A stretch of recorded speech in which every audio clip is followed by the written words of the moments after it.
Darwin টেস্টে একাদশে রাখার ভাবনা থেকেই জাকের আলী অনেককে টেস্ট স্কোয়াডে ফিরিয়েছিলেন নির্বাচকরা।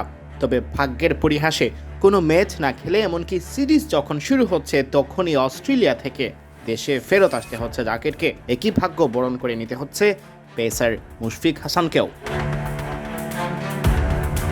অস্ট্রেলিয়ার বিপক্ষে প্রথম টেস্টের আগে লিটন দাসকে ফিট ঘোষণা করেছে বিসিবি। ফিটনেস পরীক্ষায় পাশ করে দ্বিতীয় টেস্টের প্রস্তুতিতে আজ রাতে অস্ট্রেলিয়া যাচ্ছেন শরীফুল ইসলাম। রাত পেরোলেই বৃহস্পতিবার সকালে অস্ট্রেলিয়ার মুখোমুখি বাংলাদেশ। অস্ট্রেলিয়ার বিপক্ষে টেস্ট সিরিজ শুরুর আগের দিন বাংলাদেশ দলের স্কোয়াড নিয়ে গুরুত্বপূর্ণ আপডেট দিয়েছে বিসিবি।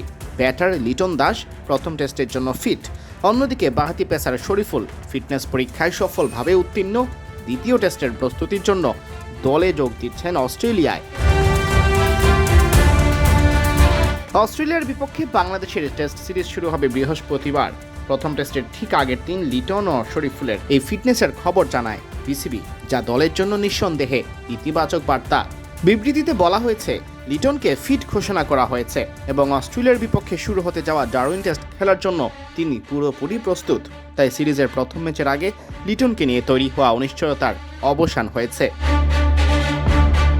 এদিকে বাঁহাতি পেসার শরীফুল ইসলামও নিজের ফিটনেস পরীক্ষায় সফল হয়েছেন। তাকেও ফিট ঘোষণা করা হয়েছে, তবে প্রথম টেস্টের জন্য নয়। দ্বিতীয় টেস্টের প্রস্তুতির অংশ হিসেবে তিনি অস্ট্রেলিয়ায় বাংলাদেশ দলের সাথে যোগ দেবেন। শরীফুলের অন্তর্ভুক্তি বাংলাদেশের পেস আক্রমণে বাড়তি বিকল্প তৈরি করতে পারে। প্রথম টেস্টের পর সিরিজের দ্বিতীয় ম্যাচের আগে দলের সঙ্গে অনুশীলনের সুযোগ পাবেন তিনি। ফলে দ্বিতীয় টেস্টকে সামনে রেখে দলের পরিকল্পনায় বাঁহাতি পেসারের অন্তর্ভুক্তি হতে পারে গুরুত্বপূর্ণ বিষয়।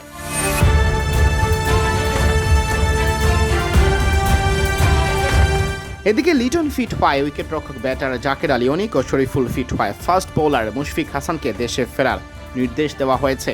দুজনই বাংলাদেশে ফিরে আসবেন এবং এরপর দক্ষিণ আফ্রিকা সফরে বাংলাদেশ এ দলের আসন্ন সফরের প্রস্তুতি শুরু করবেন। অর্থাৎ অস্ট্রেলিয়ার বিপক্ষে টেস্ট সিরিজের বাকি অংশে তাদের থাকার কোনো সম্ভাবনাই থাকছে না।